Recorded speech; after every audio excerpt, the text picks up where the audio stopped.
Et là, j'ai aussi eu un soutien que tout le monde n'a pas. Ça a été le soutien de ma mère. C'est con, hein, mais il a suffi de ça pour que les barrières tombent et je me dise, bah voilà, la décision, elle est prise. On tombe tellement vite dans le il faut, il faut, il faut, il faut, que moi, j'ai perdu cette flamme et cette envie de faire. Bienvenue dans le podcast La clé de soi.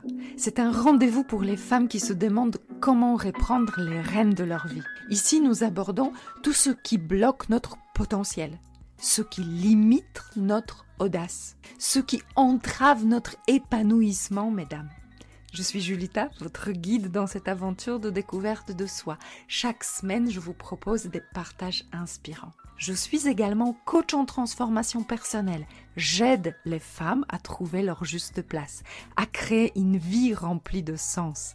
Si vous ressentez le besoin de faire bouger la vôtre, prenez rendez-vous pour me raconter votre histoire à vous. Et si vous êtes prête, on va commencer l'épisode du jour. Et aujourd'hui, nous allons parler de l'audace et de l'importance de garder son unicité. Pour ça, je suis en compagnie de Manon Cake. Bonjour Manon. Salut Julita. Je suis ravie de te recevoir ici. Ton parcours m'inspire énormément. Ton activité est dans le monde actuel indispensable. Je devrais dire votre activité, mais ça, tu nous diras pourquoi. Et je suis admirative de ton évolution qu'on peut suivre aujourd'hui sur LinkedIn. Pour expliquer toutes ces annonces un peu énigmatiques, je t'invite à te présenter. Qui es-tu et que fais-tu aujourd'hui? Eh ben, quelle introduction. Merci Julita et merci beaucoup pour ton invitation. Je voulais juste te dire, mais quelle voix, quelle voix. C'est très agréable de t'entendre, hein. C'est là Merci. pour le podcast. Je trouve que ça, ouais, ça met dans une ambiance qui est très sympathique. Alors, pour me présenter, je m'appelle Manon. Je suis coach professionnel et personnel certifié. J'ai bientôt 34 ans. Je vis à la campagne. J'ai créé une marque avec mon conjoint qui s'appelle Oseras-tu. Oui, Et Oseras-tu, c'est un projet qu'on a monté tous les deux parce qu'il est également coach. Et notre mission, quelque part, c'est d'aller réveiller l'audace qui sommeille en chacun de nous. Donc, quand je dis nous, c'est nous compris, parce oui, qu'on a aussi besoin parfois de se challenger un peu et d'aller réveiller cette audace pour justement, en fait, le but de tout ça, c'est pouvoir réaliser ce qui compte pour nous, pouvoir réaliser les projets qui nous tiennent à cœur, à nous, pas aux voisins, à nous. ouais. Et tout ça dans le but finalement que à la fin de sa vie, on se dise mais waouh, ma vie, elle a été géniale, j'ai accompli ce que je voulais faire et je pars sans regret. Ça, c'est l'objectif. Est-ce qu'il est atteignable quelque part? J'ai presque envie de dire, c'est pas la question. La C'est ça. question, c'est le chemin et c'est justement d'être dans cette poursuite finalement d'une vie sans regret. Je Voilà. comprends tellement. Magnifique. Et est-ce que ce coaching que vous proposez donc en couple s'adresse à quelqu'un en particulier, une situation de vie en particulier, ou tout un chacun peut être appelé par votre accompagnement? Sur cette question-là, je pense que j'ai deux réponses. Il y a la première réponse, et j'en parlais récemment sur LinkedIn. En fait, comme on considère, et vraiment ça c'est quelque chose, moi j'en suis convaincue, hein, qu'on a vraiment tous une part d'audace en nous, quelque part, notre discours peut toucher tout le monde. Ça, c'est possible si la personne s'autorise à reconnaître cette part d'audace qu'elle a en elle. Oui, Si elle se considère pas comme audacieuse, quelque part notre discours qui peut être assez franc, assez direct, bah, peut-être qu'elle se reconnaîtra pas dedans et du coup ça quelque part ça fera le tri. bien sûr. Après sur les types de changements sur lesquels on a l'habitude de bosser, on parle enfin pendant un long moment on s'appelait coach en changement de vie avant de prendre la désignation de coach des audacieux. Et en fait, c'est parce qu'en fait, on était sur des changements qu'on considère d'ampleur, mais à l'échelle de chacun, bien sûr, hein. Bien Et sûr. ça fait écho finalement à notre propre vie, parce que le projet Oseras-tu est né d'une reconversion qu'on a fait ensemble et d'un changement de vie qui en a découlé, qui a été assez majeur et dans un temps assez court finalement. Oui, Et donc, on accompagne sur des projets, que ce soit de reconversion, de changement de vie professionnelle, mais aussi, et ça arrive, des changements plus de localisation et des déménagements, par exemple. oui. Je disais en introduction que votre accompagnement me paraît indispensable. C'est parce que je trouve qu'après le Covid, on a tous pris conscience que notre travail, c'est plus un outil pour vivre que un moyen, un objectif de vie. Et dans cette optique-là, on se pose souvent la question, on s'autorise la question, est-ce que mon travail m'inspire toujours?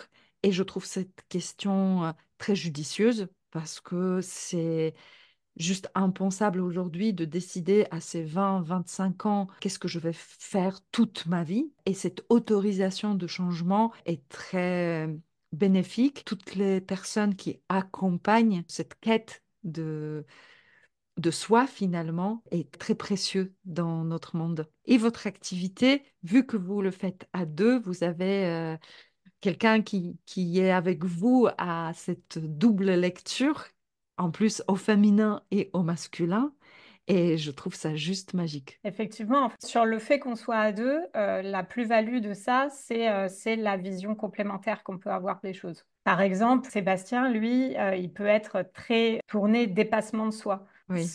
D'un point de vue notamment, par exemple, physique. Là, tu vois, ce matin, il n'est pas là parce qu'il est en train de se préparer pour un défi sportif. Je ne saurais même pas te dire le nom du défi, mais je sais que c'est quelque chose d'assez engageant parce que c'est quelque chose en rapport avec le CrossFit ou, enfin bref.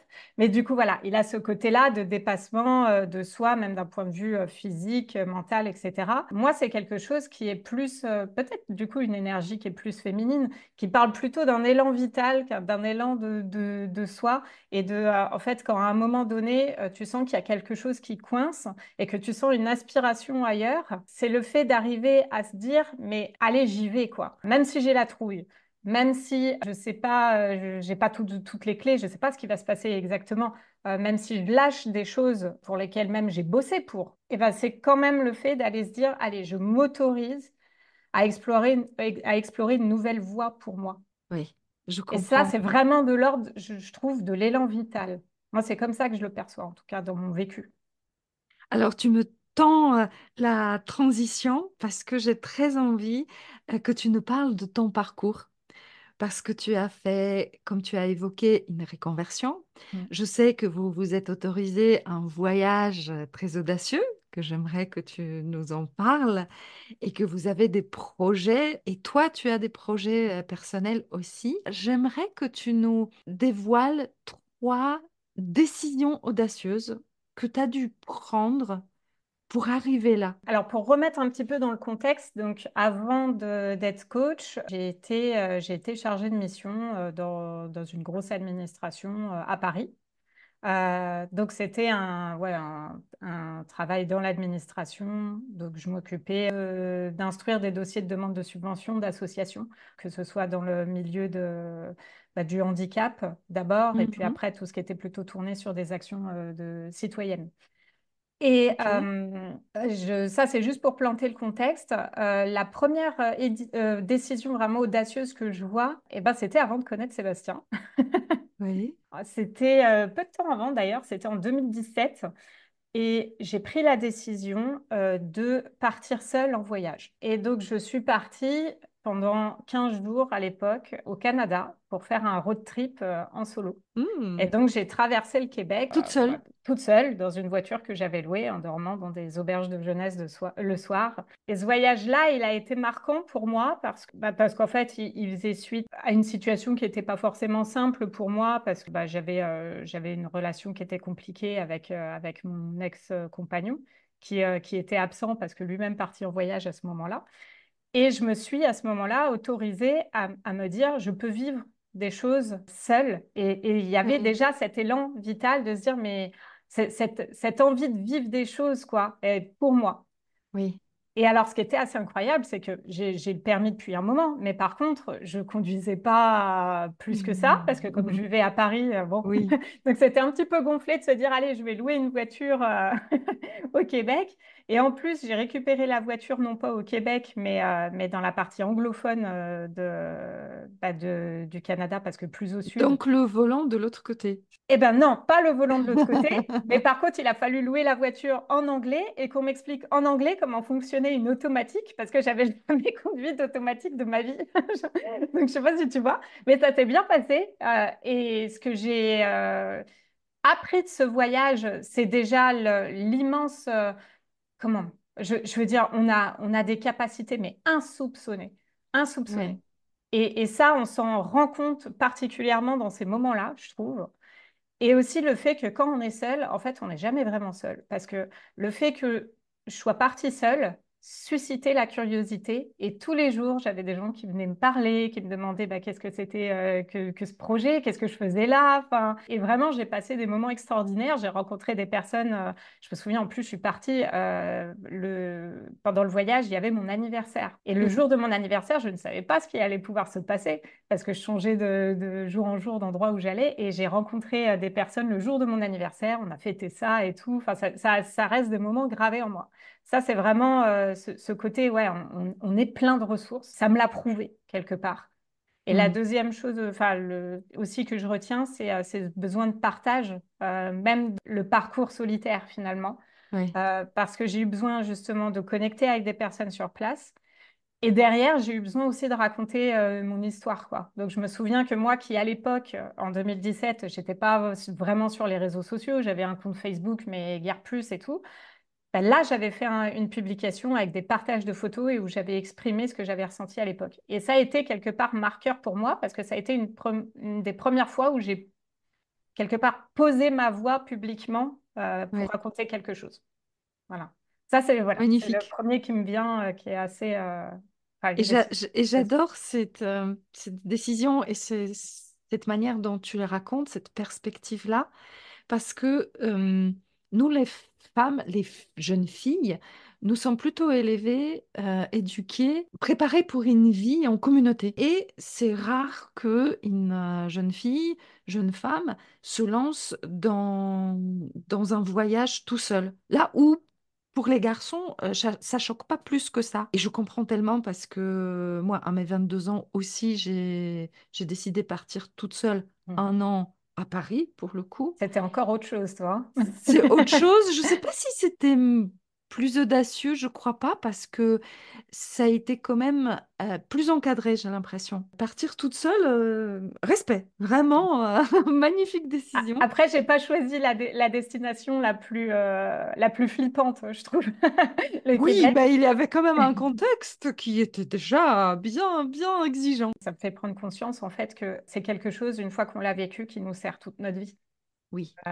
Et ça, même encore maintenant, je sais que il y a des piqûres de rappel comme ça qui m'accompagnent et cette décision-là en fait partie. Effectivement, quand j'ai eu la décision de créer mon entreprise, changer de vie, personnellement, je me suis accrochée à cette énergie qui m'a permis à mes 20 ans de partir de chez moi loin et de changer de vie. Parce que, comme tu dis, c'est comme un ancrage, quelque chose qu'on s'est prouvé et qui nous accompagne et qui nous dit, tu as fait ça, tu peux tout faire. Ouais, je suis très d'accord avec toi sur ça parce que c'est un ressenti que j'ai aussi. Donc, première décision audacieuse. Quelle serait la deuxième? Alors après, sur une deuxième décision audacieuse, ben, on va faire un petit bond dans le temps, du coup. Donc entre-temps, j'ai rencontré Sébastien, fin 2017. D'ailleurs, c'est rigolo parce que le Canada, ça a été un point commun dans nos premiers échanges. Ses parents vivent au Canada. Donc, D'accord. ça a été un des points, des premières conversations qu'on a eues ensemble. Ça a été de parler d'un spa à Montréal qui est génial, qui s'appelle le spa Bota Bota, pour ceux qui connaissent. Et du coup, voilà, ça c'était pratique pour faciliter les échanges, quoi. Il y avait un point commun. Je vivais à Paris. Et là, je vais parler plutôt d'un déclic que j'ai eu quand j'ai été chargée de mission à l'époque donc dans l'administration. Déclic, je l'ai eu un jour de télétravail. Je me souviens que j'étais en train de travailler sur mon ordi et que là, j'ai eu le regard qui est parti dans le vague comme ça. J'ai vu mon appartement et là, j'ai eu une petite voix dans ma tête qui m'a dit, mais ça va être ça ta vie. Et là, je me suis pris quand même une claque dans la tronche à ce moment-là parce qu'en fait, je me suis vue vieille au même endroit, comme si c'est presque c'est fou comme image parce que en vrai c'est pas possible, mais je me suis vue ne rien avoir changé et être toujours au même endroit Et quelque part, j'ai senti une espèce de lassitude, me dire, mais c'est pas fou comme vie, quoi. Et j'ai senti comme une espèce d'aspiration à plus. Et ça, d'ailleurs, c'est quelque chose, je me dis, mais on peut s'autoriser aussi à vouloir plus pour nous. À Oui, vouloir différent, mais aussi à voir plus. Parce que ça, je sais que c'est quelque chose parfois qui est pas forcément bien reçu. Moi, je trouve que c'est essentiel de pouvoir le dire. À ce moment-là, je me suis dit, mais j'aspire à plus pour moi, j'aspire à plus pour ma vie. Et pourtant, il y avait des choses qui étaient très bien, parce que à 25 ans, du coup, je me suis retrouvée chargée de mission, donc sur un poste quand même qui était un poste de cadre, quoi, finalement. Donc, c'est une phrase qu'on entend souvent, qui est assez bateau, mais j'avais tout, quelque part. bien sûr. J'avais le conjoint, j'avais un bon appartement, enfin, dans le 18e à Paris, donc c'est quand même un endroit sympa, quoi. Bien sûr. J'avais des collègues sympas, j'étais bien payée, j'avais des vacances, j'avais un boulot que maintenant je pourrais qualifier presque de... Ah, c'est un peu dur de dire ça parce qu'il y avait quand même des moments challengeants, mais presque de planque quand même Oui, par rapport à ce que moi je voulais et j'avais besoin d'être challengée, quoi. oui. Et donc, à ce moment-là, ça a été le début de me dire, mais est-ce que justement, je ne ferais pas autre chose? Et franchement, toute seule, je ne sais pas ce qui en serait ressorti, je ne sais pas combien de temps ça aurait pris, etc. Mais il y a eu plusieurs choses qui ont fait que la décision a pu se mettre en place d'opérer un changement professionnel. J'ai fait un bilan de compétences. Je Oui, suis tombée sur une personne qui est un super conseiller, qui était psychologue de formation et avec qui ça s'est très bien passé. C'était pendant le confinement, le premier confinement, qu'on m'a octroyé ça. Donc c'était bien parce qu'au début, c'était un peu brouillon. Pour ceux qui avaient un boulot comme ça avec du télétravail, peut-être que vous avez connu ça aussi.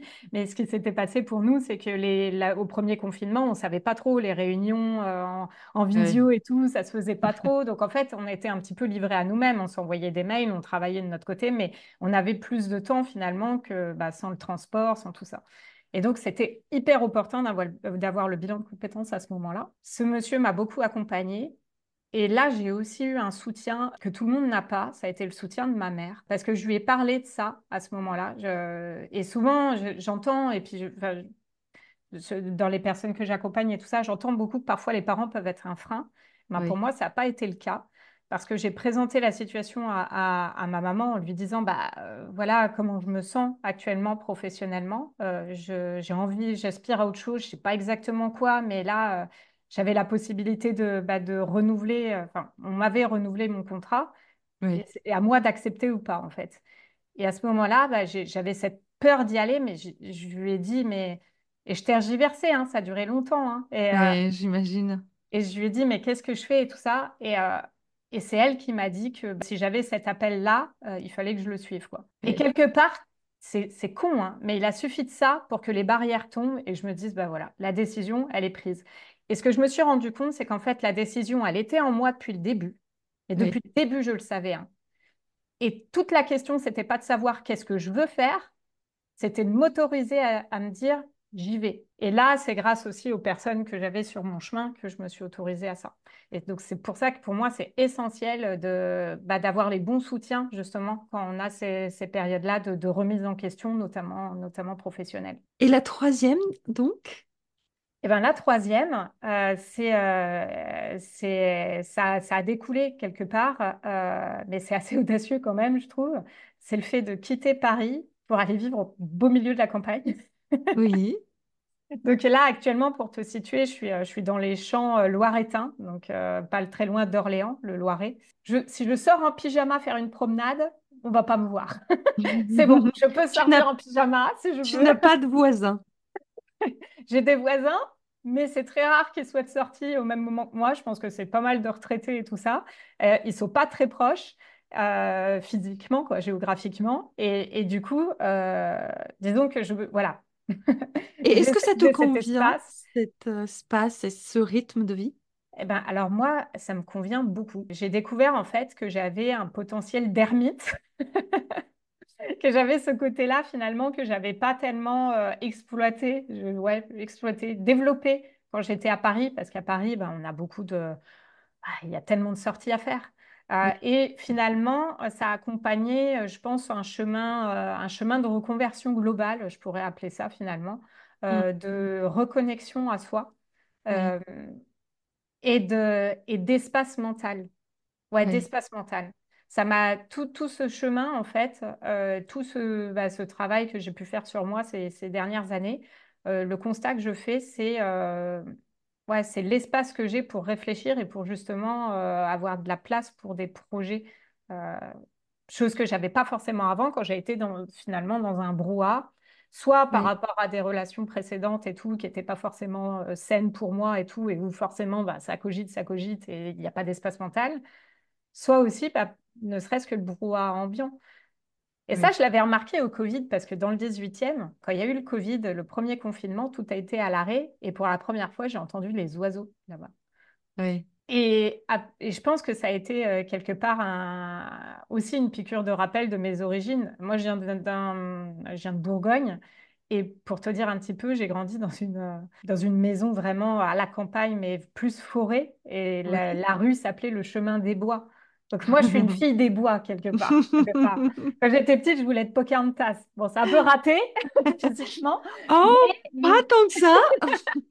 mais je pense qu'en tout cas, dans la manière d'appréhender les choses, la nature, c'était important pour moi.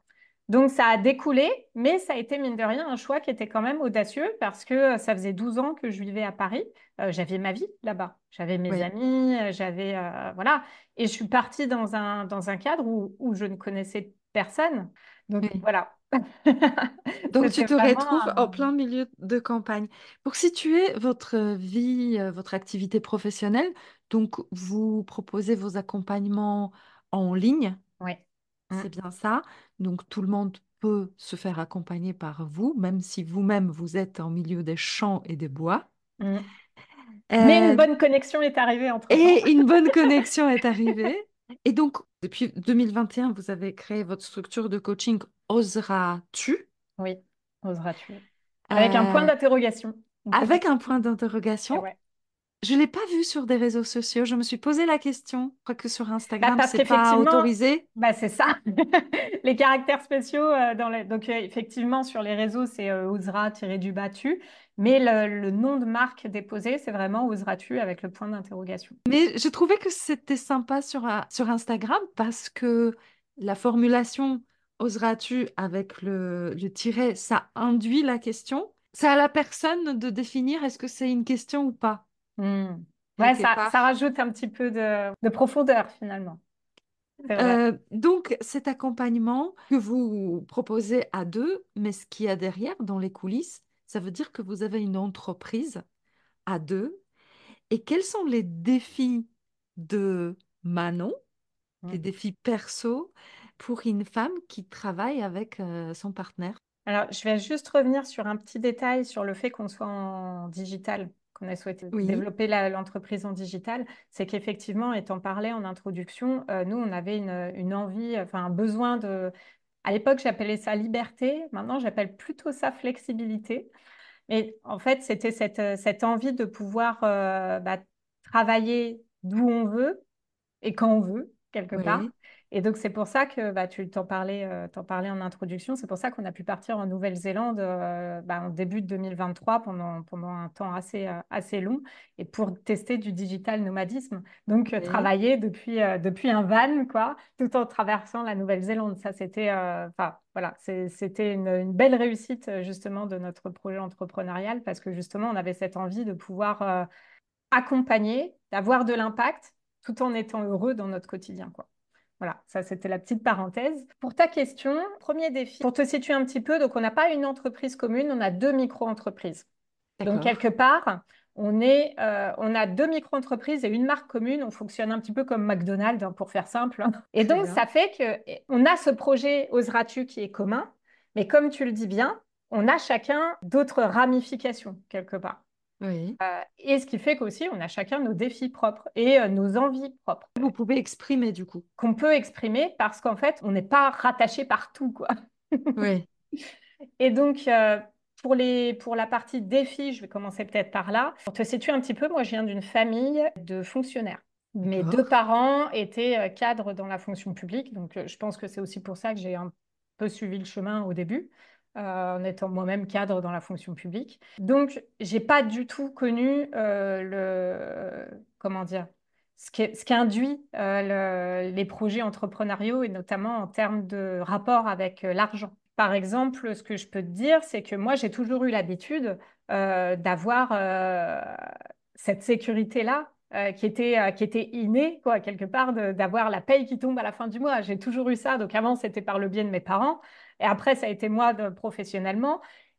Et ben, là, il se trouve que après, il y a eu les aides, d'ailleurs, les indemnités Pôle Bien emploi, sûr. qui, quelque part sont, ben, ça s'appelle France Travail maintenant, mais qui quelque part sont à mes yeux comme une espèce de rémunération au développement de l'entreprise. Oui. Donc toujours cette sécurité. Et ça change depuis là le mois de mars où j'ai terminé mon chômage. Donc c'est récent. Donc, c'est récent. C'est récent. Le projet date de 2021. La reconversion, ouais, on a terminé notre reconversion en 2021. Mais c'est maintenant que ça joue le saut entrepreneurial, vraiment. Je comprends. Et Et comment heureusement, tu le hein, vis? heureusement d'ailleurs que tout s'est pas fait en même temps. Oui. Alors, comment je le vis? Bah, franchement, ça a été challengeant ces derniers mois.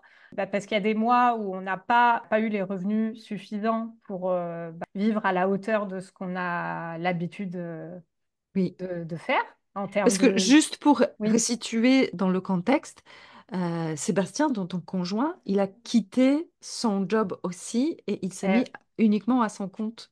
eh ben, en fait, c'est ça l'enjeu de notre histoire, c'est qu'on a été, on a été fous de se lancer ensemble, en fait. Parce que bien souvent, il y a un conjoint qui soutient dans Oui, les projets.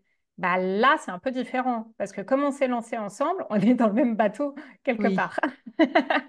Donc ça allait effectivement tant qu'on avait cette rémunération au développement, comme j'aime bien appeler les allocations de Pôle emploi. Mais du coup, maintenant, c'est ça qui change parce que lui, il a terminé ses droits un peu plus tôt que moi. Là, moi, c'est depuis mars. Et donc, on s'est retrouvés finalement, bah, pour moi, pour la première fois de ma vie, à devoir piocher dans des économies pour payer les factures. oui. Donc, je ne sais pas si tu vois dans le schéma que moi j'ai pu avoir depuis toute mon enfance, à quel point ça a été challengeant de se dire je vais piocher dans mon livret A pour payer le loyer. Je vois bien. Et comment ça a impacté votre activité? Alors, ça a eu un impact assez fort en début d'année, déjà je pense, de stress et de lassitude. On a eu un passage à vide, clairement, sur D'accord. le projet Oseras-tu. Mais sur le projet Oseras-tu, pendant un moment, on s'est un petit peu épuisé. Suite à la première édition qu'on a fait de notre sommet, qui s'appelle le Sommet des Audacieux, qui a eu lieu en décembre, c'était un projet qui nous a demandé beaucoup d'énergie. Oui. Ça a été 9 semaines de travail, mais vraiment intense, que ce soit pour trouver les intervenants, faire les enregistrements, après les diffuser, C'était enfin un faire. magnifique événement d'ailleurs que j'ai suivi de Tu très l'avais près. suivi? Ah Oui. bah, écoute, merci pour ton retour parce que ça a été du boulot. Et en fait, on a terminé l'année sur les genoux. Mais vraiment, quand je te dis sur les genoux, c'est que moi, ça a été à un point que le soir de la clôture du sommet, pendant la nuit, j'ai fait, alors, ce qui s'est avéré être une crise d'angoisse en dormant. Je ne savais même pas que ça existait. Et donc, j'ai senti comme une espèce de gêne au niveau thoracique. Et donc, comme Sébastien a une formation de pompier, etc., mais je pourrais en reparler, il m'a dit, ah, les douleurs thoraciques, j'aime pas trop. Bon, on va appeler le SAMU. Oui. Donc, ça a été quand même ça, hein. Donc, c'était de l'épuisement, de la surexcitation, je pense, parce que toute la semaine du sommet avait été très intense pour moi, pour tout suivre, pour faire toute la communication et tout ça. C'était le fait d'accoucher de ce truc, quoi. Et donc, derrière ce qui s'est passé, donc il n'y avait rien de grave, hein, mais pour moi, ça a été révélateur de me dire, il y a quelque chose à réajuster, quoi. Oui. Et je pense que, je me souviens, j'en avais parlé à l'époque, je savais que j'arrivais sur la fin de mes droits d'allocation. Et je sais que le sommet, pour moi, ça avait été aussi une manière de me mettre des œillères et de ne pas voir cette deadline quelque part. D'accord. Bah, ce qui s'est passé, c'est que fin du sommet, j'ai vu la réalité en face aussi, quoi. Oui. Et donc, en fait, ce qui s'est passé, c'est que du coup, le projet Oseras-tu, comme on était fatigué, on a fait une pause vraiment en termes de communication pour se recentrer, pour retrouver l'essence du projet, pour retrouver aussi, j'ai appelé ça la flamme, quelque part, Oui. parce que je l'avais un peu perdue, la flamme, parce qu'il y a tellement on a tellement d'injonctions, je trouve, dans l'entrepreneuriat, de ce qu'on doit faire, de comment on doit le faire, dès qu'on met le nez dans toutes les stratégies marketing et tout ça, enfin, on tombe tellement vite dans le il faut, il faut, il faut, il faut, Oui, que moi, j'ai perdu pendant un moment cette flamme et cette envie de faire sur Oseras-tu. Donc, on a fait une pause et là, on est de retour depuis pas très longtemps parce qu'on a fait un retour officiel pour la communication la semaine dernière en envoyant une d'accord, newsletter par jour pour expliquer tout ce qui s'était passé. Donc voilà, ça c'était la pause sur Oseras-tu vraiment depuis le début de l'année presque, hein. Et donc on a été comme on était aussi un petit peu face à un mur qu'il a fallu apprendre à grimper ou contourner et tout ça. Eh ben on a mis en place des stratégies en fait. Et ça a été ce moment-là où ça a été intéressant finalement de développer notre unicité à chacun. d'accord. Et donc, comment ça s'est manifesté? Très clairement, la première étape, c'était de sécuriser nos revenus, tout simplement, pour pour pas avoir cette angoisse des aléas et se dire, voilà, on a de l'espace. Justement, je parlais d'espace mental tout à l'heure. On a l'espace mental de pouvoir continuer le développement de notre projet tel qu'on l'envisage, vraiment connecté à ce qui compte pour nous, parce que sinon, après, on peut vite tomber dans des travers où il faudrait vendre à tout prix ou voilà et où après on Oui, n'est plus connecté, c'est n'importe quoi. C'était pas ce qu'on voulait. Donc pour ça, on a développé on a semé des graines, j'ai appelé ça moi, dans différents autres projets, je peux appeler ça des projets. Et donc ça a été par exemple pour Sébastien le fait de retourner chez les pompiers en tant que pompier volontaire. d'accord. Donc, pour celles et ceux qui nous écoutent et qui connaissent pas bien, en fait, quand tu es pompier volontaire, tu as le droit d'avoir. Alors, c'est pas une rémunération, mais c'est des indemnités Mhm. qui sont exonérées d'impôt sur le revenu d'ailleurs. Et c'était important pour lui parce que justement, à la différence de moi, Sébastien a moins ce côté ermite. Donc, a plus, quelque part, eu besoin à un moment de reconnecter avec des personnes en vrai. Oui.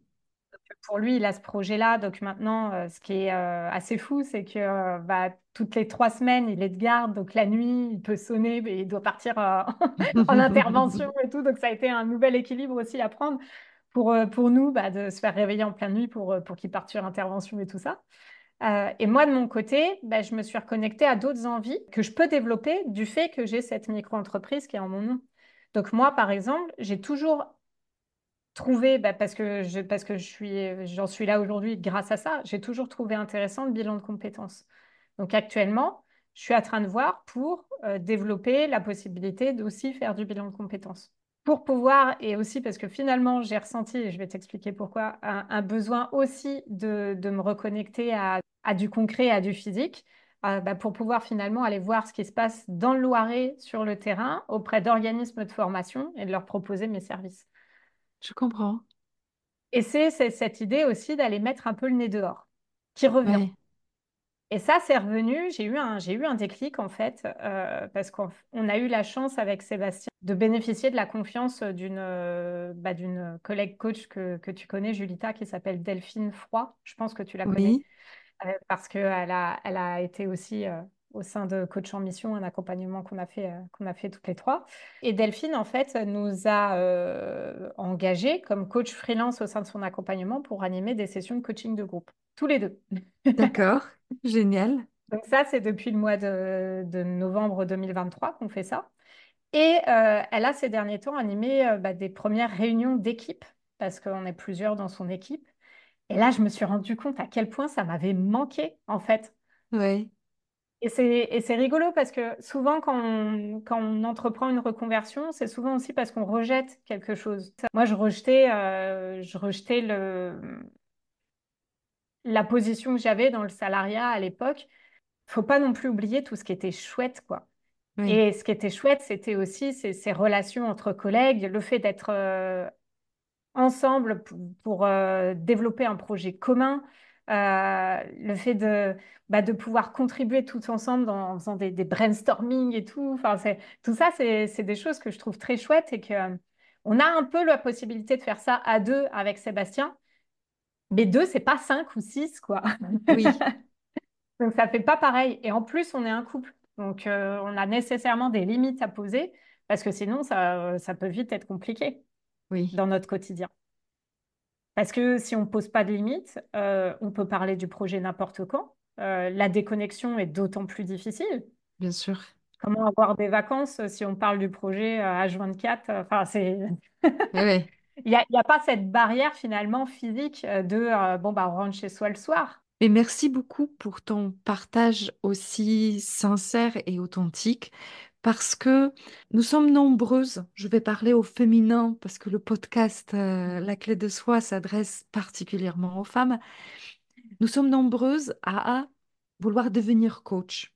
C'est une activité qui est assez en vogue, si j'oserais dire. Et coach, ça ne veut pas forcément dire entrepreneur ou trouver des moyens de ressources financières dans cette activité. Parce que si on ne décide pas d'être entrepreneur, on a très peu de postes qui sont disponibles pour se faire embaucher en tant qu'elle. Et quand on décide d'être à son compte, c'est tout de suite de nombreuses casquettes qu'on doit assumer.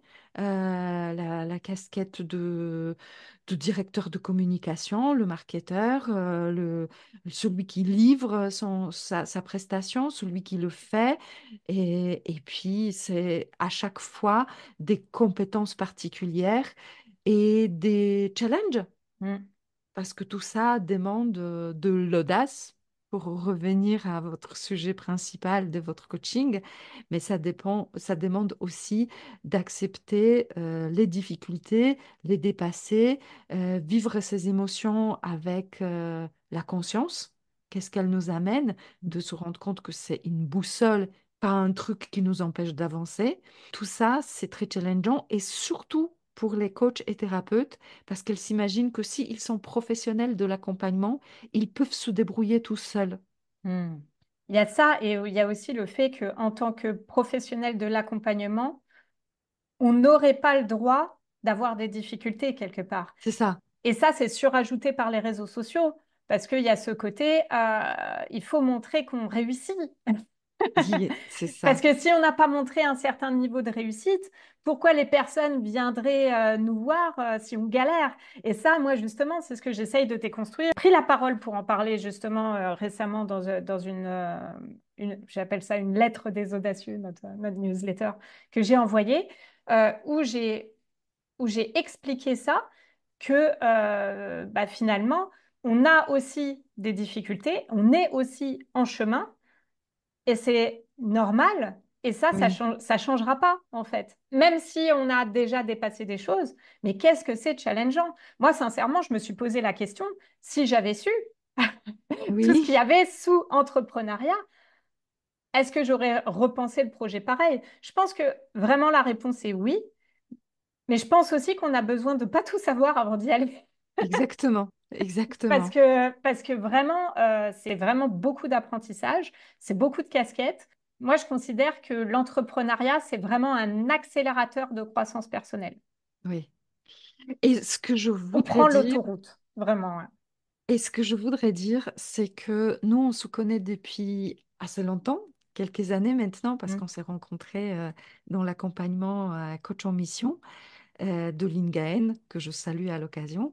Et je trouve que ton évolution est magnifique. Je te trouve épanouie, je te trouve beaucoup plus sûre de toi et c'est une belle confiance. C'est pas une confiance arrogante ou c'est pas une confiance où maintenant je le sais.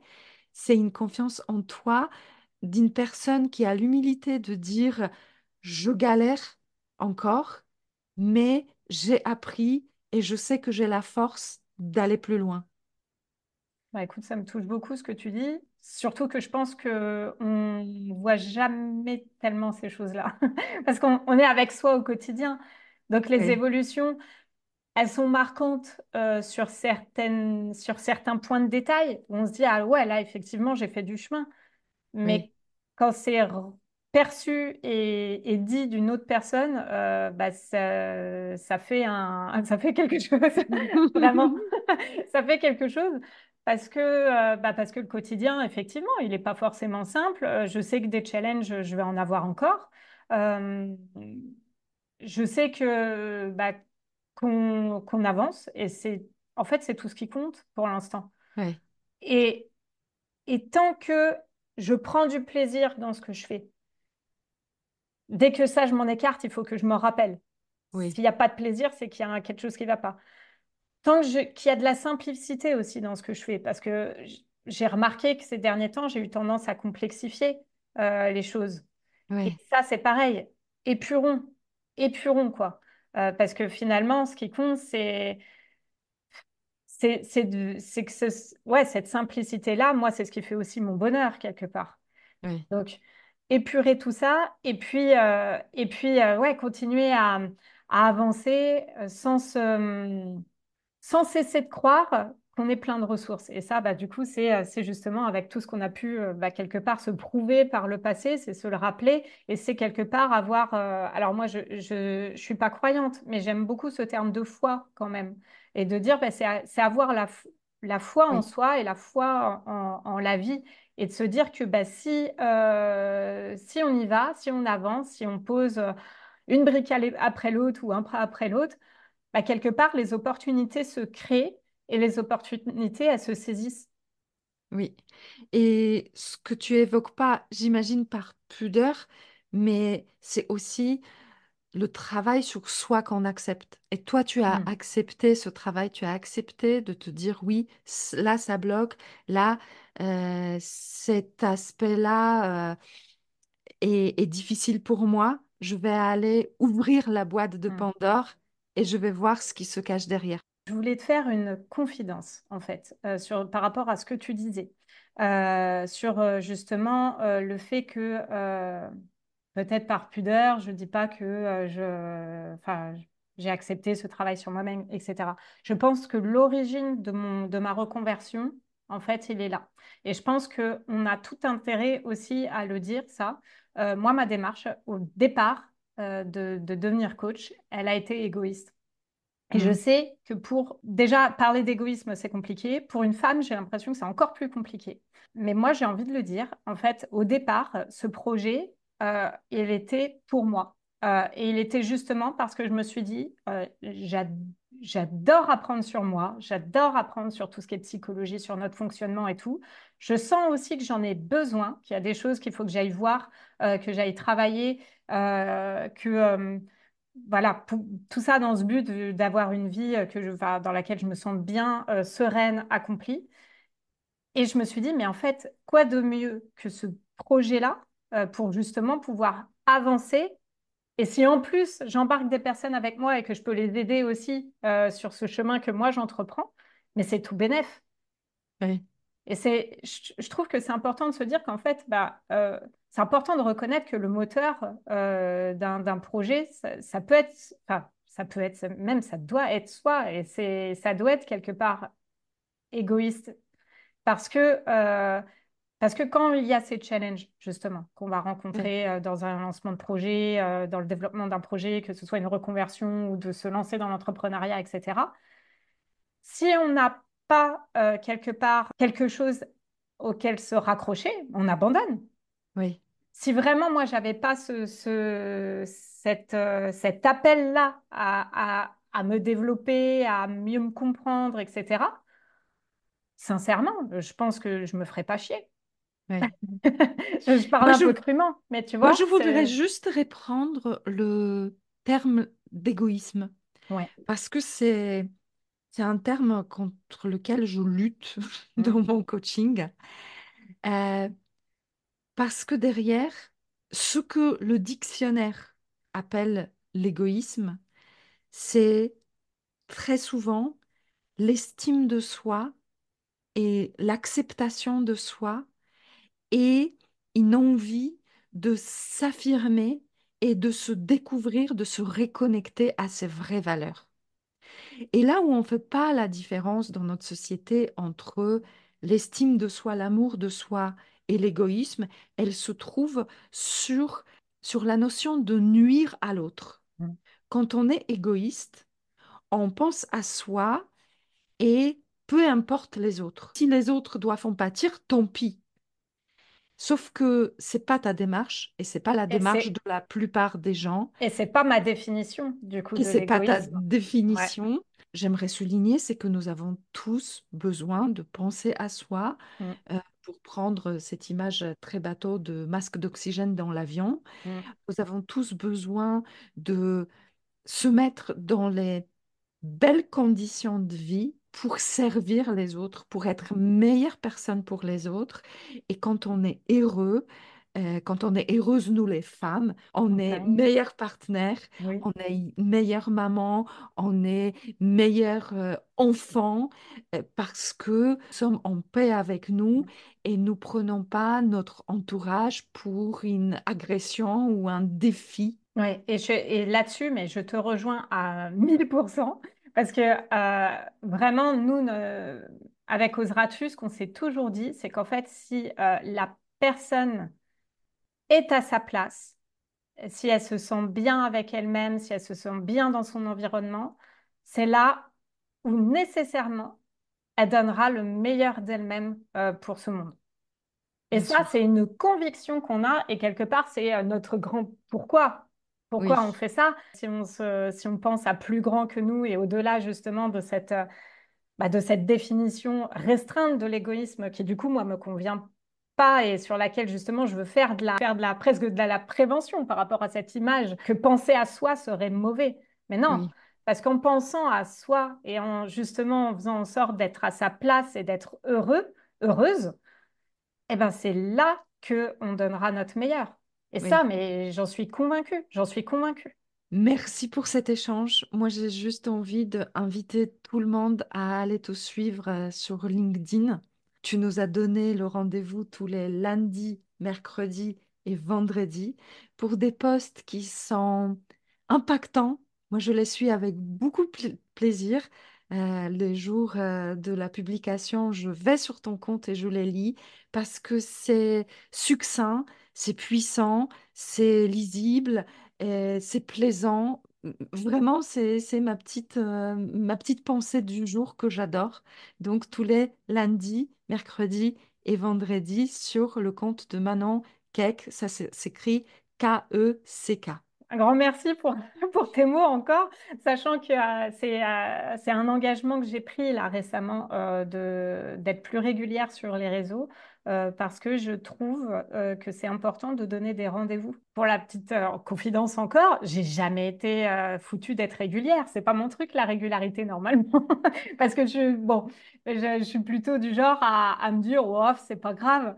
Et là Oui, justement le fait de donner ces rendez-vous et de vouloir les honorer, c'est à la fois pour vous, mais c'est aussi pour moi. oui, Et je disais, il y a toujours ces deux pans-là. Et je suis très contente de me lancer dans ce défi-là et surtout de le faire en partageant aussi davantage les coulisses pour justement dire comment ça se passe et comment je le sens et est-ce que je ferai ça ad vitam aeternam ou pas et en fonction justement de cette notion de plaisir et de simplicité dont je te parlais, qui pour moi doit être vraiment comment dire, une boussole pour nous. oui. Et je trouve que dans le paysage des réseaux sociaux, tu te démarques avec cette simplicité et cette authenticité parce que on a l'impression de nager dans un océan de réussite, de bonnes idées, de conseils très savantes. Et finalement, on prend beaucoup plus de plaisir et quelque part de leçon de vie avec tes partages à toi. Bah, écoute, un grand merci. J'essaierai d'être à la hauteur pour la suite. Ne te mets pas la pression, reste comme tu es, ce sera parfait. Et le lien est dans la description du podcast pour tous ceux qui ont envie d'aller te voir et lire. Est-ce que tu as un mot de la fin? Je voulais déjà te remercier pour cet échange parce que pour tout te dire, c'est la première fois, je crois, qu'on me donne la parole, j'allais dire à ce point. Parce que j'ai eu l'occasion d'être invitée sur des podcasts, mais soit à plusieurs, soit avec Sébastien et tout. Et là, le fait que tu m'aies donné cette opportunité de parler en mon nom, je trouve ça puissant. Et j'ai passé un super moment. Donc ça, c'était vraiment la première chose que je voulais te dire. Et j'apprécie beaucoup t'écouter. Je trouve que tu as souvent, enfin, tu as même toujours des paroles que je trouve très justes. Vraiment, tu as une qualité d'approche qui est importante à montrer. Donc, bravo pour tout ce Merci. que tu fais et continue, sincèrement. Un petit mot de la fin, bah, je suis obligée de conclure sur l'audace, en fait, je pense, hein. Obligé. Je suis obligée. J'ai envie de dire à toutes celles qui nous écouteront que l'audace, on a notre définition. On parlait des définitions. Là, encore une fois, bah, l'audace, quelle est ta définition de l'audace à toi? Qu'est-ce que c'est être audacieuse pour toi? Ouais. Et selon ça, bah, comment tu peux faire en sorte justement d'en mettre un petit peu plus dans ton quotidien? Et pourquoi pour moi c'est important ça? C'est que justement tu parlais d'estime de soi et d'amour de soi. Euh, c'est tout le chemin finalement d'apprendre à se connaître et d'apprendre à s'aimer. Et pour moi, l'audace, c'est vraiment une clé sur ce chemin de la connaissance de soi et de l'amour de soi. Voilà. Magnifique conclusion. Et je te rejoins vraiment parce que pour certaines, l'audace, ce sera de dire, je vais regarder un film au cinéma toute seule. Ouais. Et c'est OK. Si c'est challengeant pour vous d'aller au cinéma toute seule, mais expérimentez et vous verrez que c'est un plaisir à part. Mm, Et pour d'autres, ce sera un trek au Canada et c'est OK aussi. Le but, c'est, on a échangé sur ce mm, sujet par des commentaires sous ton post ce matin. Donc l'enregistrement, il est le 5 juillet, que cette audace n'est pas ni à définir à quel degré je suis audacieuse, mm, ni de la comparer avec l'audace de l'autre. C'est mm, juste de aller à un étape suivante de sa propre évolution. mm. Et donc, merci d'être ambassadrice de ce message-là, de planter des graines, des femmes plus audacieuses et des femmes plus heureuses dans ce monde. Ouais. C'est oser vivre la vie qui nous correspond pour être bah, épanoui et avoir cette vie sans regret. En tout cas, c'est l'objectif. Et on va tout faire pour, hein. Merci beaucoup pour cet échange, Manon. Bah, merci à toi pour l'invitation. Un grand merci pour avoir écouté cet épisode de La clé de soi. Je vous invite à découvrir d'autres partages et d'autres personnalités dans les différents épisodes de ce podcast. Vous les trouverez bien évidemment sur votre plateforme d'écoute préférée. N'oubliez pas de liker, commenter, partager sans modération afin de faire résonner la voix de ces personnes inspirantes. Votre soutien est ma clé pour inspirer davantage de vie. Grand merci à vous.